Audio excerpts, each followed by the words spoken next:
there's a problem in the NBA, and that has to do with tanking. Now, normally you'll get maybe one or two teams tanking for the opportunity to get somebody special like Cooper Flagg, Victor Wembanyama. And you've probably got 3 or 4 players in college basketball this year who will come in and contribute right away. A.J. Dubasa is probably going to be a guy that's going to contribute. I mean, Utah would love to just keep him in Utah, and that would be tank-worthy. And I think Utah is building something. You know, they got Lauri Markkanen, and they got Jaren Jackson Jr. the third as well. I think they're playing 4 bigs. You got Ace Bailey. Who's Ish? Ish Smith, wasn't he? Yes. I think he was traded more times than any other player in history or played on more teams. Ish Smith? I think the most teams in NBA history. I think he said maybe 14 or 15. So Ace Bailey out of Rutgers, you got him. And if you're tanking and maybe you get one of these guys, then maybe you got something there. But teams are being obvious, it feels like. Like, we're just going to sit our team down. We're not going to play in this game. Okay. Like back-to-back. Now, I understand if let's say I'm a catcher and I've got a day-night doubleheader and I'm going to catch both games, okay, I'm asking a lot of you.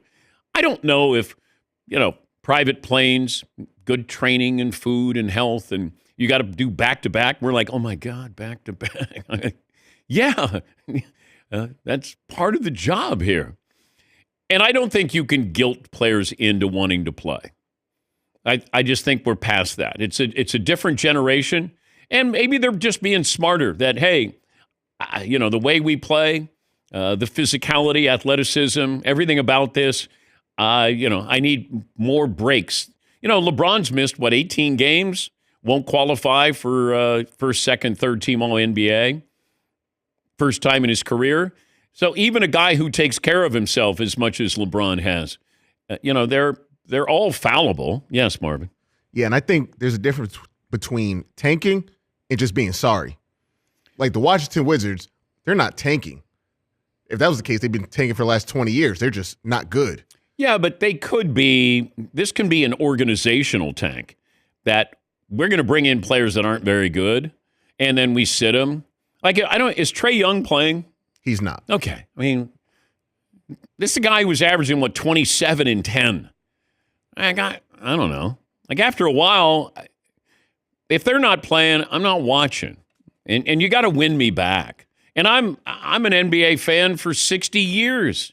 But after a while, you're like, who's playing? Imagine you go to the Spurs game. Now, you got treated to Victor Wembanyama, but it's like no LeBron, no Luka.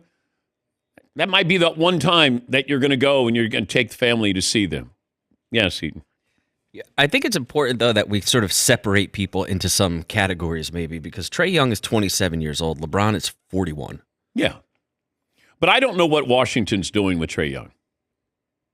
Because you trade for him, and, I mean, is he going to be out the rest of the season? Anthony Davis, they traded for him. I think he's scratched the rest of the year.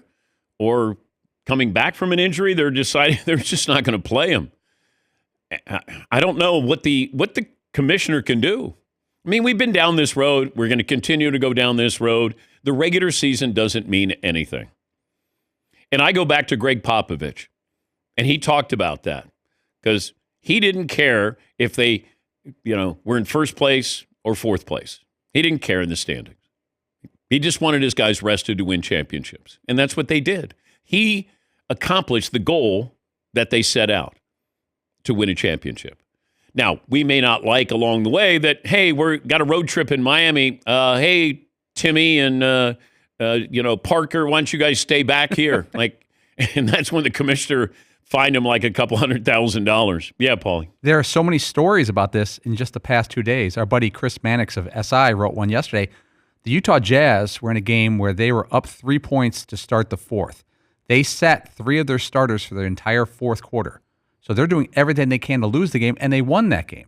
Was that against Miami? Yes. And 3 starters in a 3-point game sit. Yeah. That means it's obvious you're not competing in that game. Yeah. But I don't know what you can do about it. And look, NBC and Peacock paid a lot of money for the NBA. We got inside the NBA, we got Charles and those guys coming to the mothership.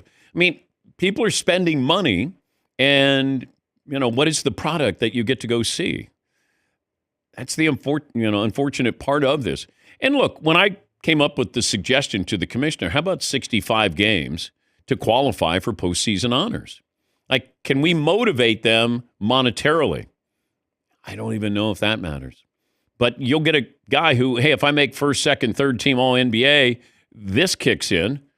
Or I can't, qualify to win the MVP unless I play in at least 65 games. Well, I don't think you can be the MVP if you don't play in 65 or more games. But the NBA's got a real issue here of probably 5 to 7 teams who are tanking right before our very eyes. And I don't know what you're going to find them. You're going to take, well, you can't take away if you took away their draft pick, unless you came up with something different. But, it's not the 2 worst teams. I remember when the Phoenix Suns and Milwaukee Bucks had a coin toss, and the winner got Kareem Abdul-Jabbar. It was just a coin toss. And the Suns got Neil Walk. I mean, that's what it was. It wasn't like, and maybe they were tanking back prime then. Neil Walk. Yeah. Who won that trade, Dan? Break it down. I'd say, well, I'm going to say Kareem. You got him at his peak. Yeah, I think Kareem won that. But it was a coin toss. Now you have the lottery, and then Dallas wins the lottery with Cooper Flagg. Like, you're trying to figure out how can we do this and be fair to everybody here without rewarding the teams that are just flat out tanking. Marvin, you got a suggestion here. Not a one. Because, so say Luka's out, but Luka's been out. Like, he's legit injured. He hasn't played in a week and a half. So what do you do there? Yeah, but I don't know if Giannis, how hurt he is, unless it's his feelings. And, they don't want to get him hurt because they want to trade him in the offseason. So these guys stay out a lot longer than I remember players staying out. And how do I tell if you're lying to me? I can say I got an upset stomach. Fritzy pulls that all the time, and I believe him. I do pull that. But you do it in a convincing way. A very convincing way, unfortunately. Yes, Marvin. But I might give Giannis the benefit of the doubt more so than someone like Kawhi, who's known for sitting out. Giannis, there's never been a real thing of him staying out for long stretches of time. I don't know. This calf injury is staying with him, and that would be buyer beware. He's in his 13th season. Yeah, okay. But, I got to factor that in if I'm trading for him. Right. I can't get him, and all of a sudden he goes, calf muscle. Oh, okay. Don't they have calf? What's the term, Todd? I heard calf management, taking load management, just taking out load and putting calf in there. What are they, farmers? Ranchers? We got calf.